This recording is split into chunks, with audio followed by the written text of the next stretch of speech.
The morning sun stretched across the red earth of Yumuz, painting gold upon clay walls and dancing over dew-kissed yam leaves. The sound of pestles pounding echoed from courtyards, mingling with laughter, goats bleating, and the rhythm of distant drums that announced another day of abundance. This was a village that breathed wealth, woven mats at every doorway, smoke curling from kitchens filled with roasted plantains, and children running barefoot with smiles bright as dawn. Among the busy rhythm of life walked Aisha, the youngest daughter of a family that once stood taller than the tallest palm tree in the village. Her steps were light, her face open and warm, but her spirit carried the quiet weight of being unappreciated.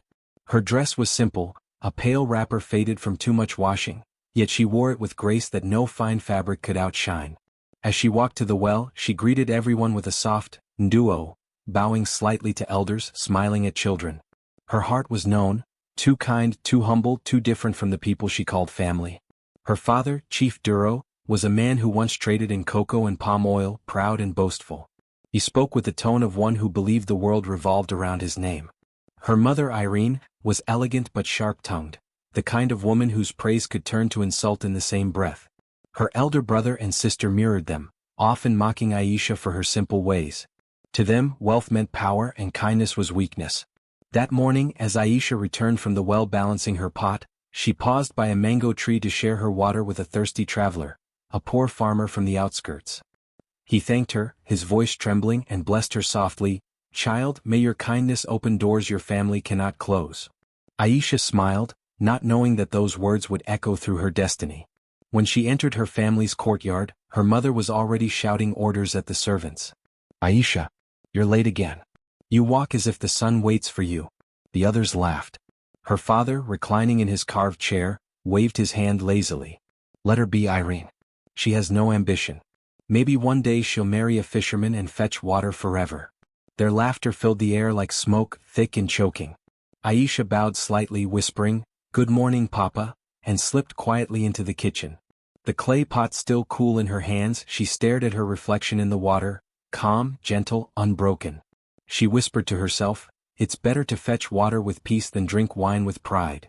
Outside, the village women prepared for the weekly market. Bright wrappers fluttered like butterflies as gossip filled the air. Who married whom, who lost a cow, who bought new beads. In the middle of the noise, Aisha worked silently, her movements graceful and efficient. A young boy passed and whispered to a friend, "That's Aisha, Chief Duro's daughter who greets even beggars."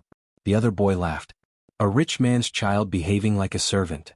As the sun climbed higher, an elder named Mama Obi, her back bent from years yet eyes sharp as an eagle's, watched Aisha sweep the courtyard. She called out softly, "My child, never let their words harden your heart. Pride is a flame that burns its own house." Aisha nodded, smiling faintly. Her heart absorbed the wisdom like dry soil receiving rain. And as the drums beat louder from the distance, the elder's words seemed to carry a warning on the breeze, that the laughter of the proud was a fragile song. That evening, as the family feasted, Chief Duro boasted about his growing influence, his voice booming across the courtyard. Aisha remained silent, her eyes on the sky.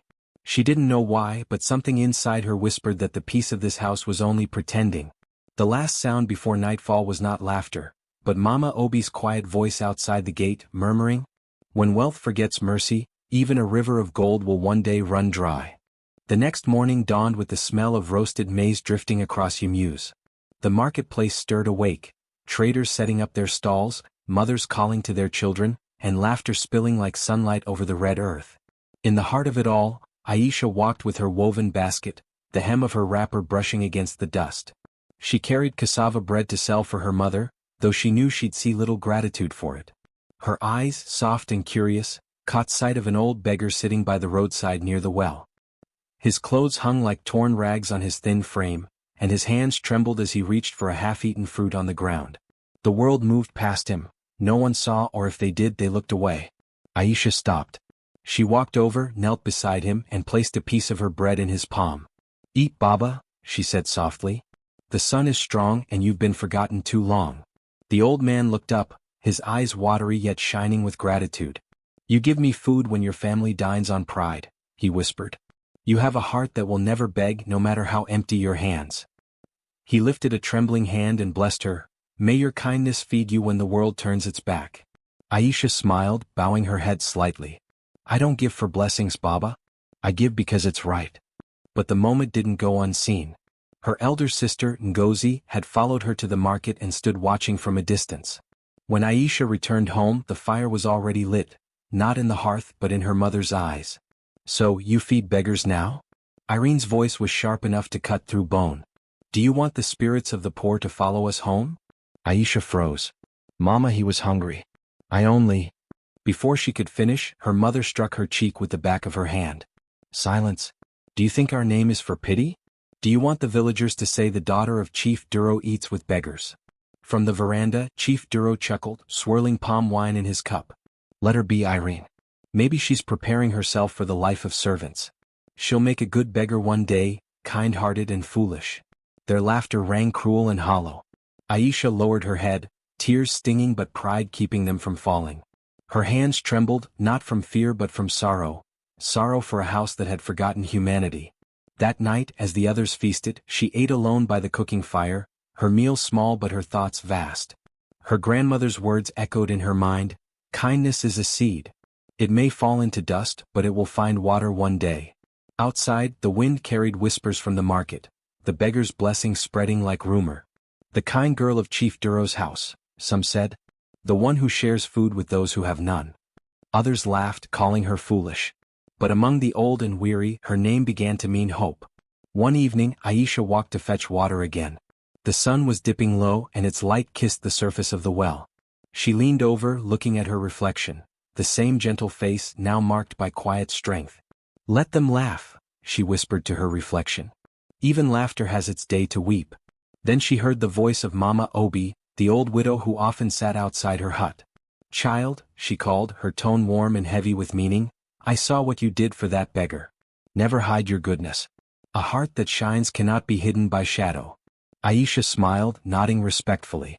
Thank you, Mama. I only did what I hoped someone would do for me if I were hungry.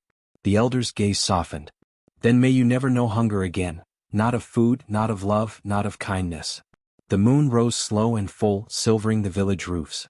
Aisha carried her pot home, unaware that her small act had already planted a seed that would grow far beyond her knowing, a seed that would one day bloom where her family's pride had turned to ash. Inside the compound, laughter and arrogance still reigned. But outside, under the patient gaze of the moon, destiny began to turn its quiet wheel. It began with a whisper, a rumor that moved through the market like wind through tall grass.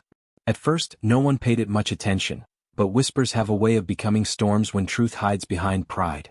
Chief Duro had made enemies, though he liked to pretend otherwise. His trade in cocoa and palm oil had grown powerful but not honest. He was known for cheating farmers, changing weights, and paying less than what was owed. For years, he had flourished because the village feared his tongue and his wife's cruelty. But no foundation built on deceit lasts forever.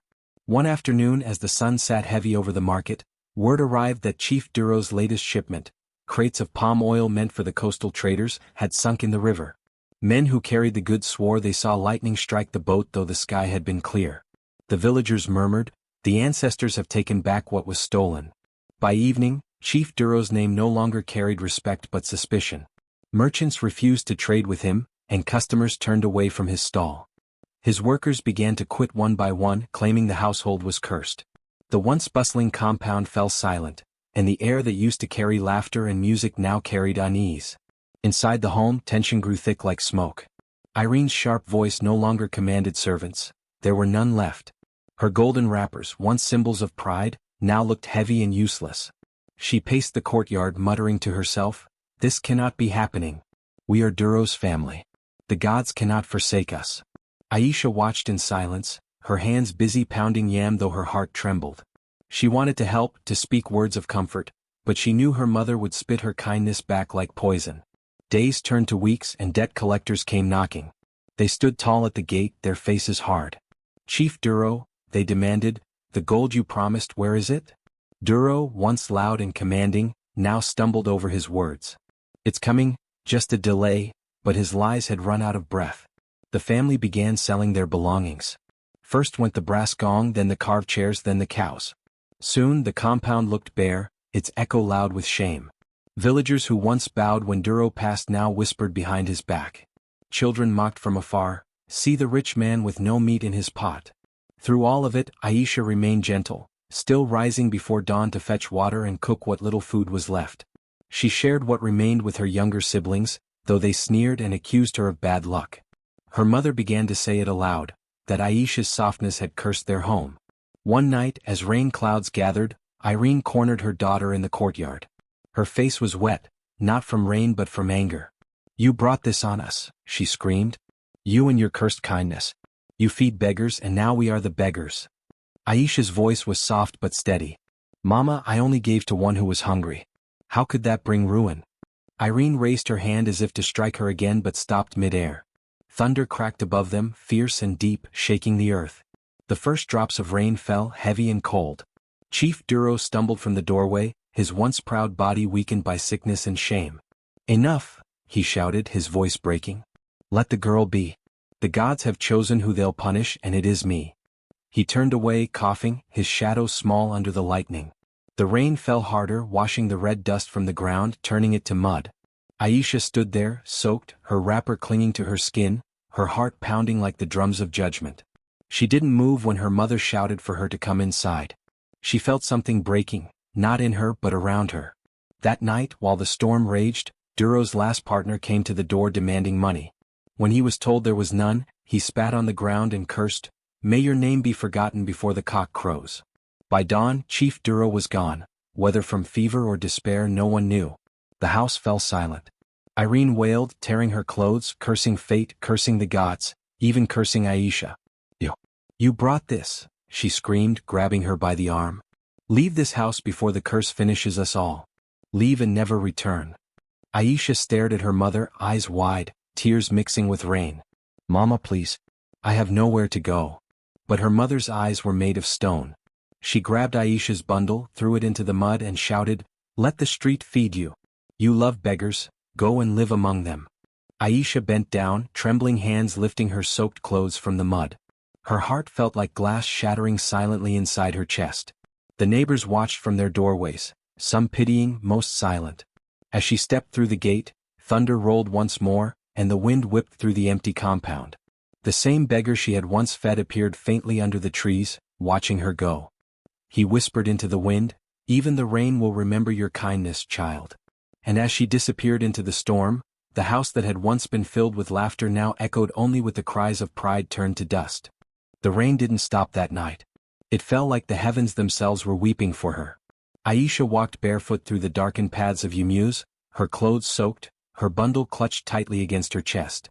The roads were empty, everyone had shut their doors against the storm. Every flash of lightning lit her tear-streaked face, every thunderclap felt like the echo of her mother's last words, "Leave and never return." She reached the edge of the village and found shelter under a large irako tree. Its roots rose from the earth like protective arms. There she sat in the mud, her breath shaky, her mind clouded. The house she called home, gone. The family she had served, fed, and loved, turned her into an outcast. She whispered through trembling lips, "Mama? Papa, why?" The rain washed down her face like a baptism. In her pain, a strange calm began to form, fragile but real. "Even the sky cries," she murmured to herself, "so I will not hide my tears." By morning the sun rose gently over a quiet, damp world. Smoke curled from the few huts nearby, and roosters called out as if nothing had changed. Aisha stood, her feet heavy in the wet soil. Her wrapper clung to her legs, her stomach empty. She started walking toward the market square, the only place where she knew life would stir again. The market was beginning to wake when she arrived. Women laid out cassava, spices and fish, calling out to early buyers. Children ran about, laughing. But when they saw Aisha, barefoot and dirty, whispers began to spread. "Is that not Chief Duro's daughter? What happened to her fine clothes? Ah, pride has fallen. Even the mighty eat sand now." Aisha kept her eyes low, her steps small. Her hunger made her dizzy and her pride, though bruised, kept her from begging. But by midday her vision blurred. She hadn't eaten since the day before. She sank onto a stone beside the well, watching people pass by. That was when she heard a familiar voice, a warm, aged tone like fire on a cold morning. "Child?" She turned. Mama Femi, the old fruit vendor, stood before her, small, wrinkled, but strong. The woman's eyes, sharp and kind, took in the whole picture, the dirt, the swollen eyes, the empty hands. "Aisha, is it you?" Aisha tried to speak but her voice broke. She nodded instead, tears falling freely now. Mama Femi sighed deeply, placing her basket of oranges aside. And, come with me, my child. No one dies of hunger under my eyes. She led Aisha to her little stall by the market's edge, a wooden table shaded by palm leaves. Behind it stood a small hut with clay walls and a raffia roof. Inside, the air smelled of smoke and roasted corn. Mama Femi gave her a bowl of porridge. Eat first, talk later. Aisha obeyed. The food tasted like mercy. When she was done, she whispered, "Thank you, Mama. I will work. I will fetch water, sweep, anything." The old woman smiled. "Work is good. But first rest. The storm outside has passed, but the one inside you needs time too." That night, Aisha slept on a straw mat in a corner of the hut. For the first time in days she felt safe. Through the small window she could see stars, tiny fires scattered across the dark. "Maybe," she whispered, "the sky hasn't forgotten me." Days passed. Aisha began helping Mama Femi at the stall, washing fruits, serving customers and calling out prices. Her hands worked quickly, her smile returned slowly. The villagers noticed her again, but differently this time. They spoke in hushed tones. "She is not proud. She works like she was born for it. Her spirit didn't die." Children began to greet her with laughter instead of mockery. A few women offered her food. But even as life settled into its new rhythm, Aisha often sat by the well at dusk, watching the setting sun paint the clouds orange. Her thoughts wandered back to her family, to the mother who threw her out, to the father who died without a goodbye. She felt pain, yes, but also pity. They are lost in their pride, she thought, and I must not drown in it too. One evening Mama Femi joined her at the well. "Child," she said softly, "your heart is too big for this small place. You will not be here forever." Aisha looked at her, puzzled. "Where will I go?" The old woman smiled knowingly. "The world has a way of finding those who do not give up. Today you wash fruits. Tomorrow who knows? The sun always finds its way back to the ones who do not hide from the rain." Aisha smiled faintly, her eyes glistening. "I will wait for that sun, Mama." The wind blew gently across the market, lifting the scent of mangoes and roasted yam. The village lights began to glow one by one. Somewhere far away a drum beat softly, slow, steady, like the rhythm of a heart still hoping. And as Aisha gazed at the sky, her soul whispered a promise to the stars above. "I may have been cast out, but I will rise again, not with anger but with grace." Morning came softly, carrying the sound of roosters and the hum of traders setting up their stalls. Aisha woke early, her body still aching from yesterday's work, but her heart lighter than it had been in weeks. The market was her new home now, noisy, alive, full of color and scent. It was not the palace-like courtyard she once swept for her parents, but it was real, and it welcomed her without judgment. She helped Mama Femi arrange oranges and mangoes on the wooden table, wiping each one with a damp cloth until they glowed in the sunlight. As she worked, Mama Femi hummed an old tune, a song about planting hope in hard soil. "Why do you always sing that one?" Aisha asked. The old woman chuckled, her hands still moving. "Because, child, it reminds me that blessings grow where people think nothing can. Even the hardest ground can give life if you keep watering it." Aisha smiled faintly. The words settled deep inside her, like a seed waiting for rain. As the days passed, Aisha began to draw customers to their stall. People liked her calm voice, her honesty, and the way she wrapped fruit with care. When children came, she would sneak them a small orange with a wink. The market women teased her gently. "Aisha, the kind one. You will sell all our fruits before midday." She smiles and the buyers line up. Look at her charm. And though she blushed, she smiled back. For the first time she felt seen for her kindness, not her family's name. One afternoon, while helping Mama Femi fetch water, Aisha noticed a woman struggling with a basket too heavy for her shoulders. Without hesitation, she ran over and helped her lift it. The woman, surprised, thanked her. "Bless you, my child. May your hands never lack strength." When Aisha returned, Mama Femi said quietly, "You see, the world remembers kind hands. Even when your name is forgotten, your goodness will speak." That night, under the pale moonlight, Aisha couldn't sleep. She sat outside, gazing at the stars that twinkled like scattered pearls. "Goodness will speak," she repeated to herself. Then she whispered a prayer, "If my life can mean something, even to one person, let it not be wasted." Weeks turned into months. The little fruit stall prospered. The other vendors often came to ask Mama Femi and Aisha for advice. about trading, about life, about patience. Slowly, Aisha learned not just how to sell but how to lead. One evening, when the market had quieted and the sunset bathed everything in gold, a young girl approached their stall shyly. "Sister Aisha," she said, holding out a small basket, "my mother sent these." She said thank you for helping her that day. Inside were groundnuts, roasted and warm. Aisha's eyes softened. "Tell your mother she is kind." As the girl ran off, Mama Femi said softly, "Do you see, child? This is how it begins. The world is giving back what it owes you." Aisha smiled faintly. "But I did so little." The old woman laughed. "So little? You gave what many with plenty refused to give, kindness." One market day, a wealthy merchant from the city stopped by. He wore a fine agbada and gold bangles that shimmered in the sun. His servants carried baskets overflowing with produce. When he saw the neatness and beauty of their fruit display, he paused. "Who runs this stall?" he asked. Aisha bowed her head respectfully. "We do, sir. I and my mother, Mama Femi." He examined the fruits carefully, impressed. "You have an eye for order, young lady? I am looking for someone to help manage my new fruit shop in the city. Would you be willing to come?" Aisha froze. "The city?" she repeated softly. "Yes," he nodded. "You seem honest, and that is rare. You would have a roof, food, and pay." Before Aisha could answer, Mama Femi's hand rested on her shoulder. "Go, my child," she said with a proud smile. "Your roots are deep enough now to grow anywhere." Tears welled in Aisha's eyes. "But Mama, I can't leave you." The old woman smiled. "You will not be leaving me.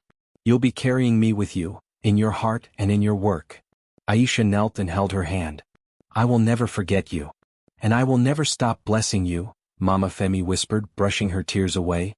"Now go and let the world see the woman the rain tried to wash away but couldn't." The next morning, Aisha stood at the edge of the village road, her small bundle slung over her shoulder. The sky above was bright and blue, no rain this time, only promise. The market women gathered to wave her goodbye. "Go well, Aisha. Remember us when you become rich. The sky is yours now, daughter of grace." Aisha smiled through her tears. She turned to look one last time at the little stall where it all began. "This place saved me," she whispered. Then she began to walk, toward a new life, carrying not gold or titles, but the quiet strength of a woman who had learned to plant hope in broken soil. The city was louder than anything Aisha had ever imagined, a place where carts rattled on stone roads, traders shouted prices like war cries, and the smell of roasted corn mixed with the sharp scent of burning wood. The buildings stood taller, the markets wider, and the faces more hurried than in the peaceful village she had left behind. Yet, in the midst of all that noise, Aisha carried her calmness like a lantern in the dark. Her first days at the merchant's shop were difficult.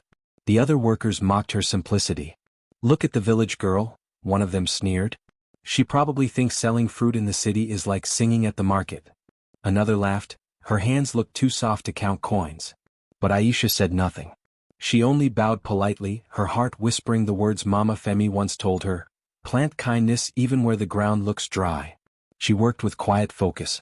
When customers came, she spoke gently. She arranged fruits with an artist's touch, turning the display into something that drew people like bees to nectar. Within weeks, more buyers began coming to her side of the stall. The merchant noticed. One evening, as the sky turned copper with dusk, he called her inside.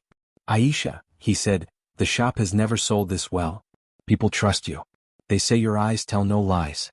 She bowed. "Thank you, sir. I only treat them how I wish to be treated." The merchant smiled, impressed. "I will increase your pay. And there's a new branch opening near the city square. I want you to manage it." Aisha blinked in disbelief. "Me?" "Yes," he nodded. "You've earned it.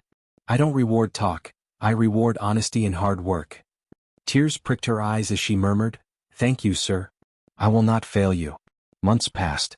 Under Aisha's care, the new fruit shop blossomed. People called it the Market of Light because everything about it felt warm and pure.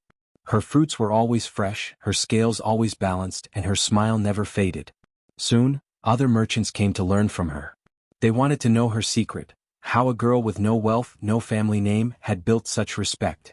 Her answer was always the same: if you work with truth, the world will work with you. By the end of the year, Aisha had saved enough money to buy a small house. It wasn't grand, but it was hers. Every evening she would light a lantern and pray for Mama Femi, who had given her hope when the world turned away. One rainy night, as thunder rolled across the city, A woman staggered into her shop's veranda. Her clothes were soaked, and her eyes were swollen from crying. "Please," the woman whispered, "may I rest here a while?" Aisha hurried forward, wrapping her in a dry shawl. "Of course, mother. Sit, warm yourself." When the woman looked up, Aisha's breath caught in her throat. The face, older, worn but familiar, belonged to her own mother. "Mama?" she whispered. The woman froze. Who are you?" Aisha's voice trembled. "It's me, Aisha." For a long moment, her mother simply stared, disbelief and guilt twisting her face. "Aisha? My Aisha? No, that cannot be. My daughter is gone. She died." "I did not die, Mama," Aisha said softly. "You left me, but the rain did not take me. It gave me a new life." The woman broke down, falling to her knees. "My child, my foolish, proud heart. We lost everything after you left. The farm failed. Your father fell ill. I thought the gods punished me for what we did." Aisha knelt beside her, tears running freely. "No, Mama. The rain was not punishment. It was mercy. It washed away the pride that blinded us all." She lifted her mother gently, guiding her to sit. "Rest now. You're home." That night they spoke until dawn. Her mother told her of her father's passing, of her brothers who scattered across towns, ashamed of their fall. Aisha listened quietly, her heart torn between sorrow and forgiveness. When the sun rose, golden and calm, she placed a bowl of fruit before her mother. "Eat," she said softly. "It's from the work of my hands. The same hands that once begged for crumbs." Her mother's tears fell into the bowl. "You have become greater than I ever dreamed. How can I face you now?" Aisha smiled faintly. "By standing beside me, not below me. Let us rebuild, together." Weeks later, word spread that the once proud family who had cast their daughter away was now living humbly under her roof. Some mocked, some pitied, but most were amazed. One day, a customer whispered to another, "That is the girl her family threw away?" "Yes," the other replied, watching Aisha greet everyone with grace. "And now even the sky bows when she speaks." In the quiet of night, Aisha stood at her doorway, the lantern flickering beside her. She looked up at the stars and whispered, "Thank you, rain, for breaking me so I could grow." The wind brushed her cheek gently, as if the heavens themselves answered her gratitude. She was no longer the girl who was cast away. She was the woman who built light from darkness, the daughter who forgave, and the soul who turned pain into power. Months had passed since Aisha's life took its turn toward grace. Her little fruit business had blossomed into something far greater than she ever imagined. What began as a single stall had become a chain of stores across neighboring towns, all bearing the same signboard, the Market of Light.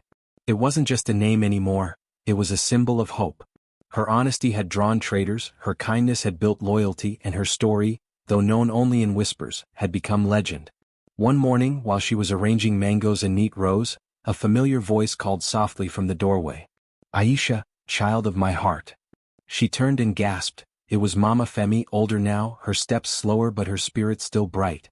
Aisha ran to her and embraced her tightly. "Mama, you came." Mama Femi laughed through her tears. "You thought I wouldn't? Even the rain cannot stop me from seeing the daughter I raised with my prayers." Aisha led her inside, tears flowing freely. "I missed you every day," she said. "I know," Mama Femi replied.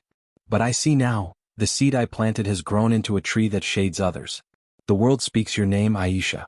They say there is a woman who buys from farmers without cheating them, who feeds the hungry and clothes the poor. They say her kindness returns tenfold." Aisha blushed, lowering her gaze. "I only do what you taught me, Mama." The old woman smiled knowingly. "And now it is time for you to return, not to boast but to bless." Aisha froze. "Return? To the village?" Mama Femi nodded. "The same ground that rejected you must see what the rain has made you. Go back, my child, not for revenge but for peace." Days later, Aisha stood once again on the dusty road that led to her childhood village.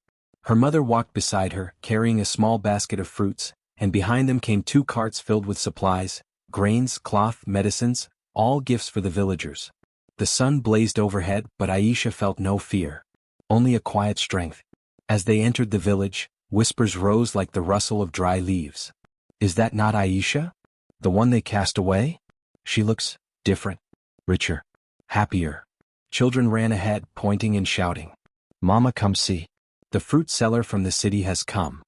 When they reached the village square, the chief himself came forward, the same man who had once scolded her family for bringing shame to the community. He looked at her now with confusion and respect. "Aisha, is it truly you?" She bowed slightly. "It is Baba. I have come home." The chief's eyes darted to her fine but modest attire, the wagons of goods behind her, the calm dignity in her face. "The gods have been good to you," he said softly. Aisha smiled gently. "They were good even when I was in the mud, Baba. I only needed to learn to listen." Later that afternoon she gathered everyone in the village square, men, women, and children, and spoke. Her voice was steady, filled with grace and emotion. "When I was cast out," she began, "I thought my life had ended. But I learned that when the world turns its back on you, sometimes it is so you can find your true reflection. I was broken but kindness found me. I was forgotten but faith remembered me." She paused, her eyes glistening. "I did not come to remind you of your cruelty. I came to show you what forgiveness can build. I have brought food for the hungry, seeds for the farmers, and tools for the weavers. Take them, not as gifts from a stranger, but as blessings from one of your own." The crowd stood silent. Then one by one they began to bow their heads. Some wept openly. Even the chief's voice trembled. "You have honored us, Aisha. You have done what no curse or pride could stop." Her mother wept quietly beside her, overwhelmed by the grace of the daughter she once rejected. "Aisha," she whispered, "I do not deserve this kindness." Aisha took her hand. "Mama, love is not about who deserves it. It's about who needs it most." That evening the village celebrated for the first time in years. The drums beat again, the women danced, and laughter filled the air. But this time it wasn't for a wedding or a festival, it was for redemption. Under the bright moon, Aisha sat beside Mama Femi and her mother. The chief approached, bowing low before her, something no man of his rank had ever done before. "From this day," he said, "your name will be remembered in this village. You will be known as Aisha, daughter of rain, the one who turned tears into blessing." A hush fell and then a cheer rose from the crowd. "Aisha, daughter of rain." Tears streamed down her face, but her smile was radiant. The drums grew louder, the voices stronger, and in that moment she knew, her journey had come full circle. The ground that once swallowed her tears now echoed her name in song. The morning after the celebration dawned in a soft wash of gold. The village was quiet now, only the distant chatter of women fetching water and the laughter of children running through the fields filled the air. But something had changed in the wind, there was a new energy, a new reverence. Aisha rose early, her heart full. She stepped outside her small hut and looked at the fields that stretched beyond the village. Dew glistened on the grass like silver beads. She could still hear echoes of last night's songs drifting in her mind. "Aisha, daughter of rain, the one who brings blessings." Her mother stepped out behind her, wrapping her shawl tightly. "They are still talking about you," she said with a gentle smile. "Everywhere I go, I hear your name." Aisha chuckled softly. "Then may they not forget the lesson behind it." Her mother tilted her head. "And what is that lesson, my daughter?" "That even a heart drenched in sorrow can bloom again," Aisha said. "And that forgiveness is the highest form of victory." Later that day, traders from neighboring towns began to arrive. Word of her generosity had spread faster than the wind. They came not to sell or buy but to learn. One man, dressed in a finely woven agbada, approached her humbly. "Madame Aisha," he began, bowing slightly, "I run a large trading post by the river. But my workers cheat and my customers no longer trust me. Tell me, how did you build what you built?" Aisha smiled softly. "By remembering the hunger I once felt. When you know what it means to go without, you will never take more than you need." Another woman came forward, her baby tied to her back. "Aisha, I heard you pay fair prices to the farmers who sell to you. What? Others pay less and make more profit." Aisha placed a mango in the woman's hand. "Because wealth that comes from another's tears will one day wash away in the rain. But wealth that grows from kindness, it roots deep." The woman nodded, tears welling in her eyes. "May the gods bless you," she whispered. Soon it wasn't just traders. Chiefs, elders, and even city officials began to visit. They wanted to see the woman who turned disgrace into legacy. Aisha received them all with humility. She never raised her voice, never flaunted her success. Instead, she shared her food, her time, and her story, not as a tale of triumph, but as a testimony of grace. One afternoon, as she walked through the village fields, she found a group of children playing near a stream.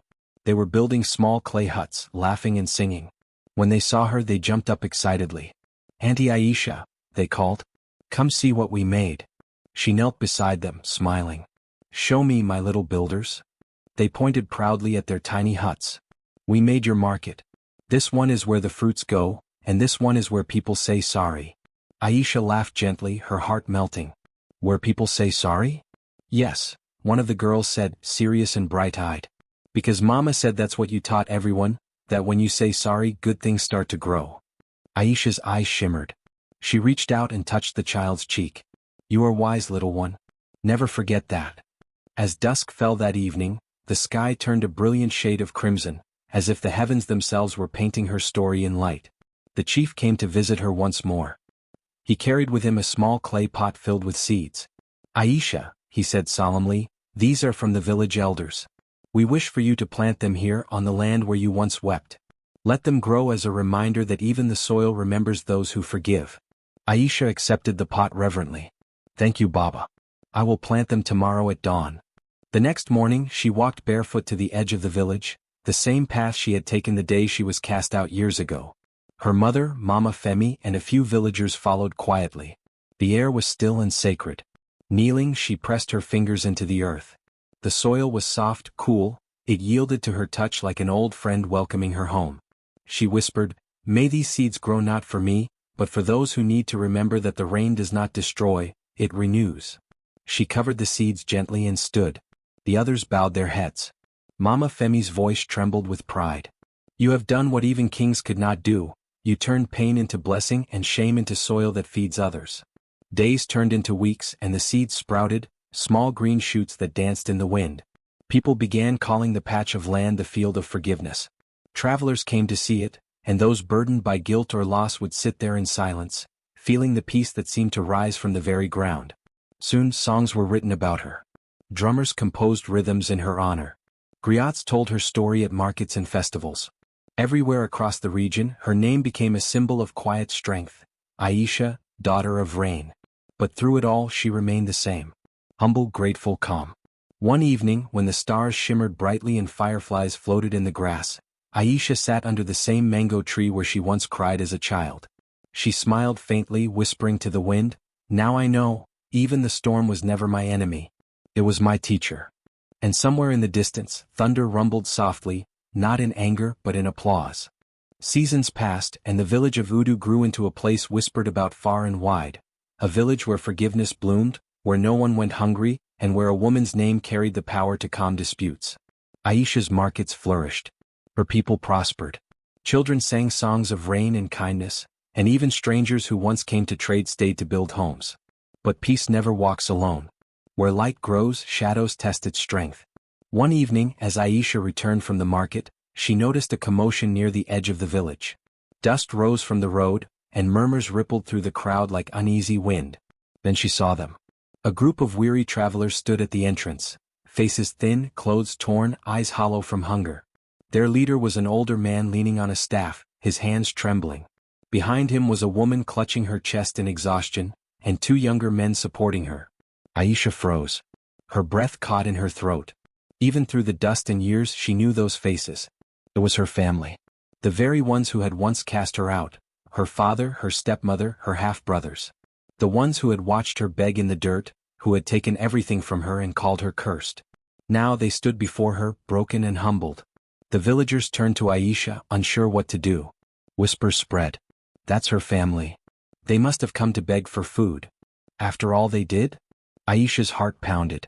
Her mother's words from long ago echoed in her ears. Forgiveness is the seed that outlives the storm. She stepped forward, calm but firm. "Bring them water," she said quietly. A young girl ran off and returned with a gourd. Aisha took it, walked to her father and held it out. "Drink," she said softly. Her father looked up, his eyes dull with shame. "You would give me water, after what I did?" Aisha nodded. "Because thirst does not remember who caused it. It only asks to be quenched." He took the gourd with trembling hands and drank. Tears spilled down his cheeks. Her stepmother, unable to meet Aisha's gaze, fell to her knees. "We lost everything," she cried. "The drought came, the crops died, the roof caved in. We thought the gods had cursed us." Aisha's voice remained steady. "No, not cursed, only reminded." The stepmother sobbed harder. "We came here because we heard your name, Aisha. The one they call daughter of rain. We thought maybe, maybe you would turn us away as we once did to you. But you are greater than us. Aisha knelt down, placing a gentle hand on the woman's shoulder. No one is greater, she said. We all rise and fall by what we choose to hold inside. I chose peace. That night, Aisha hosted them in her home. She gave them food, clean clothes, and a place to rest. The villagers watched in awe. Many would later say they saw light shining around her as she served the very people who had betrayed her. Her mother, who sat nearby, whispered, "You have conquered not with wealth but with mercy." Aisha looked up at the night sky. When the storm came back, she murmured, "It did not come to destroy, it came to bow." The next morning the chief called for a gathering in the village square. Word of Aisha's act had spread overnight. The people assembled, drums beating softly in the background. The chief raised his staff. "Today," he declared, "we witness something that has not been seen in generations. A woman who once suffered at the hands of her own blood has become the mother of mercy to all." He turned to Aisha. "From this day forward, your name shall be sung at every festival, carved in our stories and remembered by our children's children." The villagers cheered. Some cried. Her father stepped forward, his knees trembling as he bowed low before her. "Aisha," he said, voice breaking, "forgive me not because I deserve it, but because I have learned what you already knew, pride starves but humility feeds." Aisha placed her hand on his head. "You are forgiven," she said simply. Years later, when travelers passed through Udu, they would see a statue near the field of forgiveness, a figure of a woman standing tall, her hands outstretched like rain falling to the earth. At the base of the statue were carved words in the village tongue. "Even the storm must bow to the one who forgives." Old griots would tell her story to children gathered around fires. And when they reached the part where Aisha forgave those who wronged her, the children would always ask, "Why didn't she take revenge?"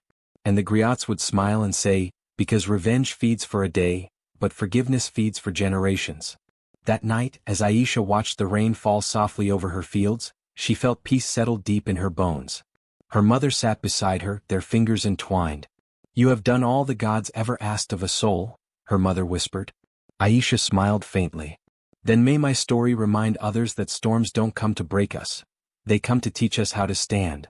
And in the distance, thunder rolled gently, not as a warning but as a bow. The years that followed were quiet but rich, the kind of peace that settles after long storms. Aisha's story spread far beyond the boundaries of Udu. Travelers carried her name across hills and rivers, calling her Aisha of the rain. Wherever her tale was told, skies seemed to listen. It was said that when someone spoke her name with reverence, a light drizzle would fall, as if the heavens themselves whispered back.